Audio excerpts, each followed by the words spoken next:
Assalamu alaikum. How are you, my dear students? I am fine. I expect you all are well by the grace of Allah. Thank you very much, those who you are watching my class. I expect you will notice the class very attentively. My dear students, we are going to start our class. Our today's topic is narration or speech, which is very important topic in English second paper. We all know that narration is a tough or hard topic. My dear students, actually I don't think it, because I think if the students follow it, if the students practice it, it will be an easy topic for the students. So, thank you everybody from Batisha Girls School Online, those who you are attention to the class. Narration or speech, কথা, বক্তার বক্তব্যই হচ্ছে narration. বক্তার বক্তব্যকে narration বলে। উহা দুই প্রকার, ডাইরেক্ট, ইনডাইরেক্ট। ডাইরেক্ট narration প্রত্যক্ষ উক্তি, ইনডাইরেক্ট narration পরোক্ষ উক্তি। বক্তার বক্তব্য যখন হুবহু প্রকাশ পায় উহাকে বলা হয় ডাইরেক্ট narration অথবা প্রত্যক্ষ উক্তি। বক্তার বক্তব্য যখন অন্যের ভাষায় প্রকাশ পায় উহাকে বলা হয় indirect speech. My dear students, we have to change from direct into indirect, অর্থাৎ আমাদেরকে ডাইরেক্ট narration থেকে ইনডাইরেক্ট করতে হবে। যে আমরা করতে চাই ডাইরেক্ট narration, আমরা দুটি পার্ট বা অংশ দেখতে পাবো। First one reporting verb, second one reporting speech. Comma inverted কমার বাইরের অংশ হচ্ছে রিপোর্টিং ভার্ব, আর কমা ইনভার্টেড কমার ভিতরের অংশ হচ্ছে reporting speech. My dear students, if we have to change from direct into indirect, we have to follow some rules, especially tense. আমাদেরকে tense পরিবর্তন করতে হবে, বা কিভাবে পরিবর্তন করতে হবে আমরা একটু আলোকপাত করি। টেন্স রিপোর্টিং ভার্বটা যদি প্রেজেন্ট টেন্স হয় বা ফিউচার টেন্স হয়, তখন রিপোর্টিং স্পিচের টেন্সের কোনো পরিবর্তন হয় না, নো চেঞ্জ। রিপোর্টিং ভার্বে যদি পাস্ট টেন্স হয় সেক্ষেত্রে নিম্নোক্ত আকারে পরিবর্তন হবে।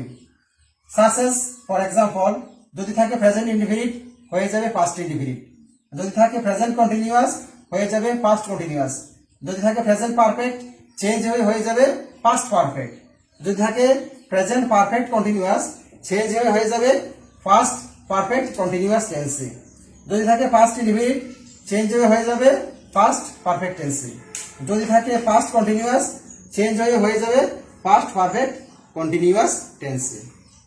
তাহলে টেন্সের ক্ষেত্রে আমরা এই রুলটি ফলো করব। মাই ডিয়ার স্টুডেন্টস, সেকেন্ড ওয়ান যে বিষয়টা আমরা চেঞ্জ করতে হবে সেটা লক্ষ্য করতে হবে, সেটা হচ্ছে সাবজেক্ট পরিবর্তন। অর্থাৎ রিপোর্টিং স্পিচের সাবজেক্ট কিভাবে পরিবর্তন করবো আমরা, সেক্ষেত্রে ফার্স্ট পার্সন যদি থাকে সেটা হবে রিপোর্টিং ভার্বের সাবজেক্ট অনুসারে, সেকেন্ড পার্সন পরিবর্তন হবে অবজেক্ট অনুসারে, আর যদি থার্ড পার্সন থাকে তাহলে কোনো চেঞ্জ বা পরিবর্তন হবে না। যেমন হি, শি, ইট, এগুলো কোনো পরিবর্তন হবে না।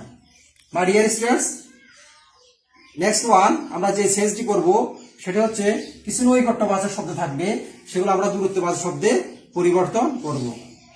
যদি থাকে নাও হয়ে যাবে দেন, যদি থাকে দিস হয়ে যাবে দ্যাট, যদি থাকে দিস হয়ে যাবে দোজ, যদি থাকে হেয়ার হয়ে যাবে দেয়ার, যদি থাকে টুডে চেঞ্জ হয়ে যাবে দ্যাট ডে, যদি থাকে ইয়েস্টারডে চেঞ্জ হয়ে যাবে দ্য প্রিভিয়াস ডে, যদি থাকে কাম ক্ষেত্র বিশেষে হয়ে যাবে গো। My dear students, we have to change this nearest word in farthest word, অর্থাৎ কিছু নৈকট্যবাচক শব্দ আছে আমরা সেগুলোকেও দূরত্ববাচক শব্দে পরিণত করব। মাই ডিয়ার স্টুডেন্টস, এরপর আমাদেরকে যে পরিবর্তনটি করতে হবে সেটা হচ্ছে আমরা সেন্টেন্স ওয়াইজ কিভাবে পরিবর্তন করব, আমরা একটু এখন কাজ করব।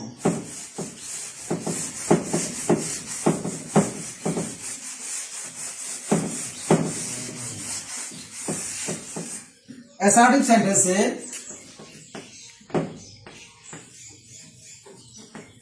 অ্যাসার্টিভ সেন্সে আমরা রিপোর্টিং ভার্বে বসাবো সে অথবা পাস্ট টেন্স হলে সেড অথবা টেল অর পাস্ট টেন্স হলে টোল্ড। এক্ষেত্রে মাই ডিয়ার স্টুডেন্টস আমরা যদি সে অথবা সেড বসাই, যদি এরপর কোনো অবজেক্ট থাকে তাহলে আমরা টু ব্যবহার করতে হবে। আর যদি টেল অথবা টোল্ড আমরা ব্যবহার করি সেক্ষেত্রে আমাদেরকে টু ব্যবহার করতে হবে না।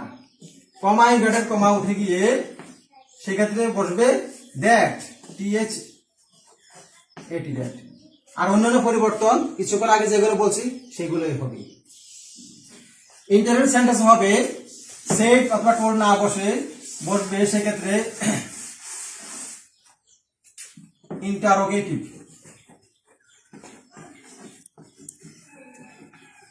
ইন্টারোগেটিভে বসবে আস্কড। কমা ইনভার্টেড কমা উঠে গিয়ে বসবে if, if or whether।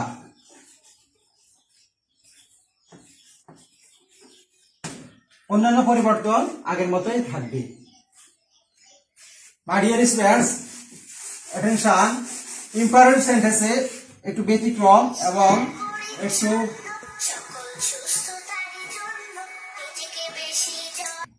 Imperative সেন্টেন্সে কিভাবে চেঞ্জ করবো আমরা এটা দেখে নেই। যদি ইম্পারেটিভ সেন্টেন্সের আদেশ বা আদেশ বোঝায় সেক্ষেত্রে আমরা বসাবো অর্ডার্ড অর কমান্ডেড। যদি অনুরোধ বোঝায় তাহলে আমরা বসাবো রিপোর্টিং ভার্বে রিকোয়েস্টেড। যদি উপদেশ বোঝায় আমরা বসাবো advised. Order, commanded, requested, advice বসার পরে কমা ইনভার্টেড কমার পরিবর্তে আমরা সবগুলো পরিবর্তে আমরা বসাবো টু, পরে মূল বার থেকে শেষ পর্যন্ত। যদি ইম্পারেটিভ সেন্টেন্সে লেট থাকে এবং লেট দ্বারা যদি প্রস্তাব বোঝায় তাহলে সেক্ষেত্রে আমরা বসাবো প্রপোজড। রিপোর্টিং ভার্বে আমরা বসাবো প্রপোজড। এক্ষেত্রে কমা ইনভার্টেড কমা স্থলে দ্যাট হবে, পরে সাবজেক্টের পরে শুড বসবে, শুড, পরে মূল বার থেকে শেষ পর্যন্ত বসবে। লেট দ্বারা যদি প্রস্তাব না বোঝায়, এর কি লেট, লেট দ্বারা যদি প্রস্তাব না বোঝায় সেক্ষেত্রে আমরা রিপোর্টিং ভার্বে টোল্ড বসাবো। কমা ইনভার্টেড কমা স্থলে দ্যাট বসাবো, সাবজেক্টের পরে আমরা মাইট বসাবো, MIGHT, মাইট, পরে মূল বার থেকে শেষ পর্যন্ত থাকবে। এবার আসবো আমরা অপটেটিভ সেন্টেন্সে। অপটেটিভ সেন্টেন্স আমরা কিভাবে চেঞ্জ করব একটু দেখে নিই।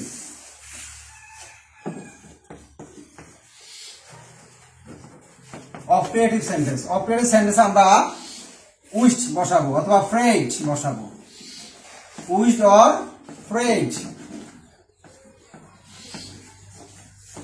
কমা ইনভার্টেড কমা স্থলে আমরা দ্যাট বসাবো, পরে সাবজেক্টের পরে মাইট বসাবো, মূলবার থেকে শেষ পর্যন্ত বসে যাবে। লাস্ট ওয়ান এক্সক্লেমেটরি সেন্টেন্স আমরা কি বসাবো বা কি ব্যবহার করবো এটা দেখে নিই। এক্সক্লেমেটরি,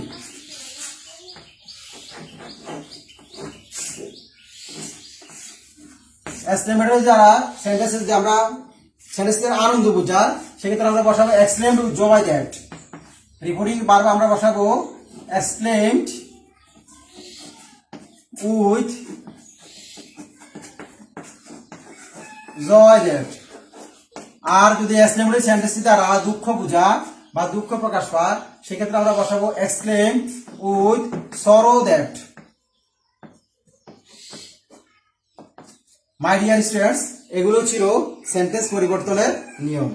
এবার আমাদের একটু আলোকপাত করতে হবে ফ্রেজ ন্যারেশন সম্পন্ন করার নিয়ম। এক্ষেত্রে ফ্রেজ ন্যারেশন সম্পূর্ণ ভালোভাবে করতে হয়। At first we have to read the phrases very carefully, অর্থাৎ আমরা ফ্রেজটিকে ভালোভাবে পড়তে হবে। এক্ষেত্রে আমাদেরকে স্পিকার, বক্তা, লিসেনার, শ্রোতা খুঁজে বের করতে হবে। স্পিকার, বক্তা, লিসেনার, শ্রোতা যদি সেন্টেন্সের মাঝেও থাকে বা শেষে থাকে আমরা ফ্রেজ ন্যারেশন করার ক্ষেত্রে সেন্টেন্সের শুরুতে নিয়ে আসতে হবে। যদি বক্তার বক্তব্য একাধিক হয় এক্ষেত্রে আমরা added, further added, also said, again said ব্যবহার করব। মাই ডিয়ার স্টুডেন্টস, এছাড়া যদি অ্যাসার্টিভ সেন্টেন্সের শেষে প্রশ্নবোধক থাকে চিহ্ন থাকে সেই ক্ষেত্রে আমরা বিং সারপ্রাইজ দ্বারা সেন্টেন্সটি শুরু করব। এছাড়া সেন্টেন্সে যদি ইয়েস থাকে ইয়েস এর পরিবর্তে আমরা replied in the affirmative that বসাবো। যদি নো থাকে, নো থাকলে আমরা বসাবো replied in the negative that. No, yes হলে replied in the affirmative that, no হলে replied in the negative that বসাবো। যদি থাকে স্যার তাহলে আমরা এর পরিবর্তে বসাবো রেসপেক্টফুলি।